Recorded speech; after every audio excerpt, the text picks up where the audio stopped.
Assalamualaikum warahmatullahi wabarakatuh.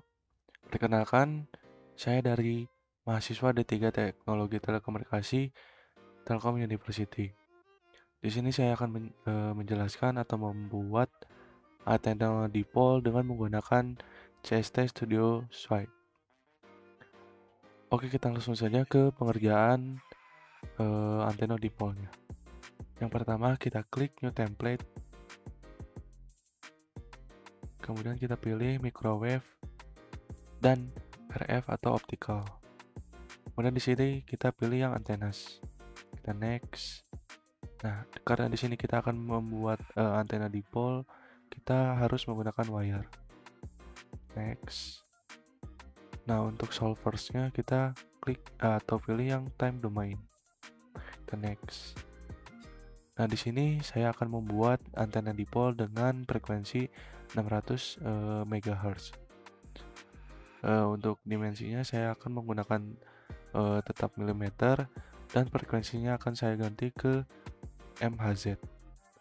Nah, kemudian untuk di sini unitnya sudah seperti ini. Kita next. Nah, untuk frekuensi minimalnya saya akan masukkan 500 dan frekuensi maksimalnya 700. Kemudian di monitornya kita klik yang E-field, H-field, dan far-field. Nah, di sini kenapa saya masuk ke 500 dan 700? Karena supaya kita akan mendapatkan 600 atau center atau frekuensi kerjanya sesuai dengan apa yang ingin kita rancang, yaitu 600 MHz. Kita next. Nah, untuk template name-nya ini bebas, tapi ini saja. Nah, di sini kita sudah memasukin untuk pembuatan dipolnya. Kita ke bagian bawah, ke bagian parameter list. Nah, di parameter list ini kita klik 2 kali dan masukkan WL, kemudian klik tab 500. Kita tab lagi. Untuk deskripsinya itu panjang lubang. Nah, kemudian kita tab lagi, masukkan L, kita buat L. Kemudian untuk expressionnya kita masukkan angka 237,5 mm. Nah, ini untuk panjang dipol. Kemudian kita akan membuat radius sebesar 2,5 mm. Description-nya radius. Kemudian kita akan membuat yang terakhir itu gap sebesar 1,18 mm. Itu untuk gap. Nah, jika sudah membuat semuanya, kita ke bagian modeling. Kemudian kita pilih yang silinder. Kemudian kita klik atau pencet ESC di keyboard. Dan nanti akan muncul seperti ini. Nah, untuk name-nya ini kita pilih di pole dan radiusnya ini R. Z-min-nya ini min L per 2. Dan untuk Z-max-nya ini L per 2. Nah, untuk materialnya kita menggunakan PEC. Kita preview, kemudian oke. Nah, ini untuk bahan menjadi antena dipolnya. Kemudian kita akan membuat satu lagi material. Nah, yang satu ini untuk atau sebagai pemisah dari antena dipolnya. Jadi nanti kita akan membuat gap di tengah antena dipol ini. Kemudian kita ke modeling, terus ke silinder lagi. ESC lagi. Nah, di name-nya ini kita pilih gap atau kasih nama gap. Kemudian untuk radiusnya ini R. Z-min-nya ini min gap per 2.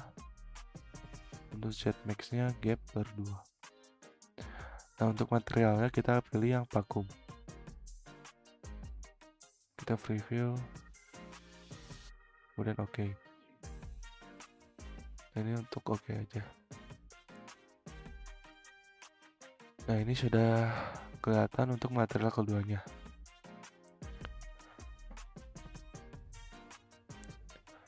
Nah, selanjutnya kita akan memisahkan atau membuat gapnya untuk elemen 1 dan elemen 2.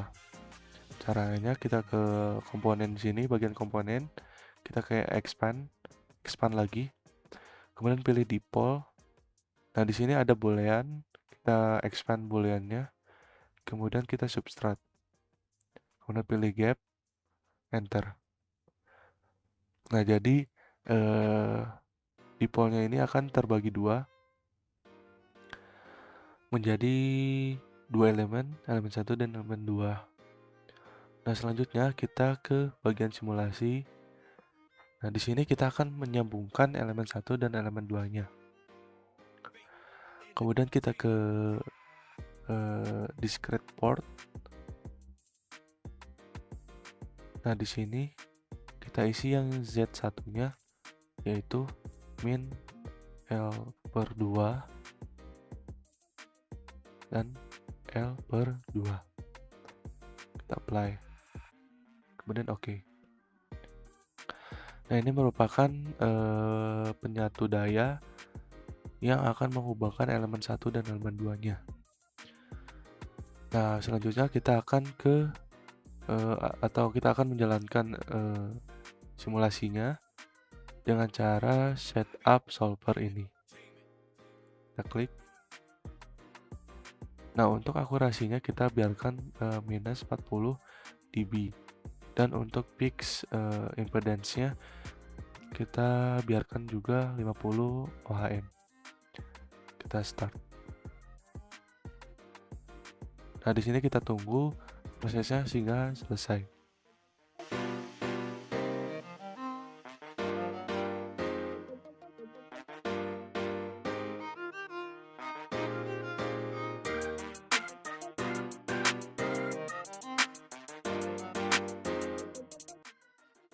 Nah, di sini sudah selesai. Selanjutnya kita akan melihat hasil dari simulasi tadi, yaitu di bagian S parameter atau return loss. Kita klik kanan dan move axis marker to minimum. Nah, di sini nilainya itu belum memuaskan ya, yang dimana kita harusnya mendapatkan minimum di angka frekuensi 600 MHz.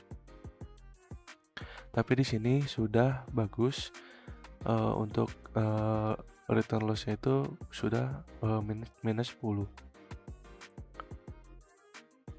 Kemudian kita lihat juga di PSWR. Nah, di PSWR-nya pun belum sempurna. Nah, ini akan kita sempurnakan nanti. Nah, untuk penyempurnaannya kita masuk ke bagian parameter list lagi. Di bagian gap ini kita tab. Di bagian bawah gap ini kita klik yang new parameter lagi. Kemudian kita isi O. Kemudian kita isi nilainya itu frekuensi yang bagus atau paling minimum ini dibagi dengan frekuensi yang kita inginkan, yaitu sebesar 600 MHz. 569 per 600.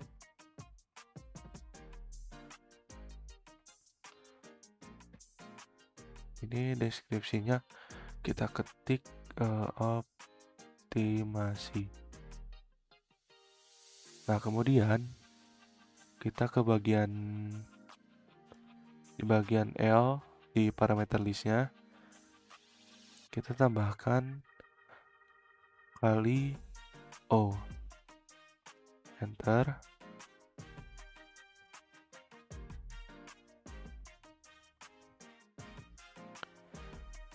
Lalu klik F7. Nah, di sini kita akan simulasi lagi. Kita ke simulasi, kemudian setup solver. Start.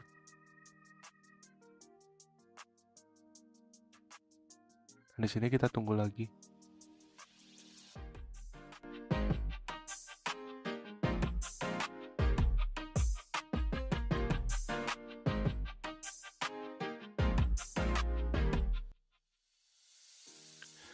Nah, ini sudah selesai, kita cek lagi S parameternya. Nah, di sini kita akan ke move axis marker to minimum. Dan di sini sudah mendekati 600. Nah, untuk return loss-nya itu sudah minus 15. Kemudian kita ke PSWR. Nah, di PSWR-nya pun sudah 1,4.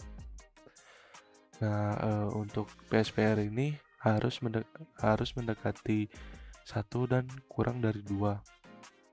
Kemudian kita ke far field.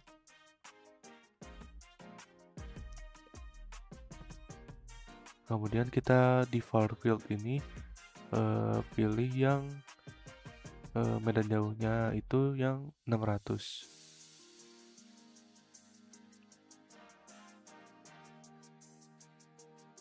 Nah, ini untuk antena dipol yang kita buat tadi.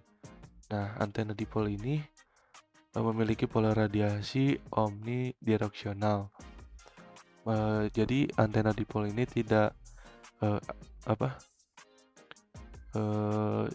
antena dipol ini menyebarnya ke segala arah, tetapi tidak seperti bola, melainkan seperti donat. Nah, kita juga bisa melihat berbagai jenis medan jauhnya untuk tipenya. Ada yang 1D, 2D sama 3D. Nah, ini untuk 1D-nya. Nah, ini untuk 2D-nya. Nah, mungkin sekian yang dapat saya sampaikan. Kurang lebihnya mohon dimaafkan. Wabillahi taufiq wal hidayah. Wassalamualaikum warahmatullahi wabarakatuh.